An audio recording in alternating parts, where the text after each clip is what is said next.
अस्सलाम वालेकुम स्टूडेंट्स। आज हमने यूएमएल डायग्राम की लास्ट जो टाइप है एक्टिविटी डायग्राम वो पढ़नी है। ये हमारा चैप्टर नंबर 1 का लेक्चर नंबर 9 है। पेज नंबर 13 से आज हम पढ़ेंगे।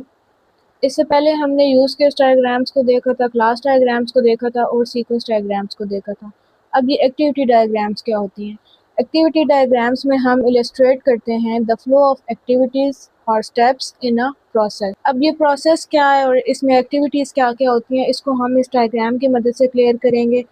अब ये जो डायग्राम है ये हमारी रेस्टोरेंट मैनेजमेंट सिस्टम की है, जिसमें हम देखेंगे कि इस ये जो प्रोसेस है जिसमें हम फूड ऑर्डर कर रहे हैं वो कौन कौन से एक्टिविटीज़ या स्टेप से गुजर के जाता है। तो एक्टिविटी डायग्राम में जब हमने कोई प्रोसेस स्टार्ट करना होता है या उसको एंड करना होता है तो उसके लिए हम ये ओवल शेप को यूज़ करते हैं।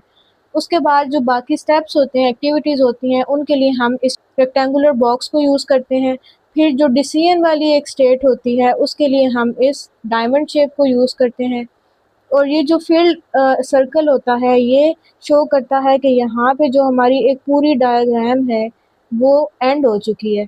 ये जो एंड है ये एक सिर्फ प्रोसेस के एंड को शो कर रहा है, लेकिन ये जो सर्कल है ये शो कर रहा है कि हमारे पूरे प्रोजेक्ट की जो डायग्राम है वो एंड हो चुकी है। तो इस प्रोसेस में फूड ऑर्डर हो रही है, स्टार्ट होगा प्रोसेस, वहाँ से यूज़र जो है वो ऑर्डर प्लेस करेगा।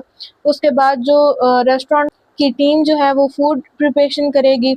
अब जब फूड प्रिपरेशन हो जाएगी तो उसके बाद सिस्टम देखेगा कि फ़ूड रेडी हो गई है। जब फ़ूड रेडी हो जाएगी तो वो फूड जो उसका ऑर्डर है वो डिलीवर हो जाएगा। उसके बाद यहाँ पे हमारी डायग्राम भी एंड होगी प्रोजेक्ट की और ये एक जो प्रोसेस था वो भी एंड हो गया।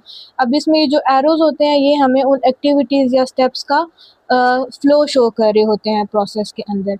अब अगर फूड डिलीवर हो गई तो वो ये प्रोसेस हमारा एंड हो गया, लेकिन अब वो डिसीजन स्टेट पे देखेगा कि अगर हमारी फूड रेडी नहीं होगी तो वो क्या होगा, रीप्रिपेयर करेगा सिस्टम फूड। और फिर जब वो रीप्रिपेयर हो जाएगी तो उसके बाद फिर वो एंड हो जाएगा हमारा प्रोसेस। और इसमें क्या लिखा हुआ है कि एक्टिविटी जो डायग्राम है ये जो हमारे कम्प्लेक्स ऑपरेशंस होते हैं उनकी लॉजिक को मॉडल करती है। तो हमने देखा है कि यहाँ पे अभी तो हमने अपना एक ऐप के अंदर देखा है कि फ़ूड कैसे ऑर्डर होती है।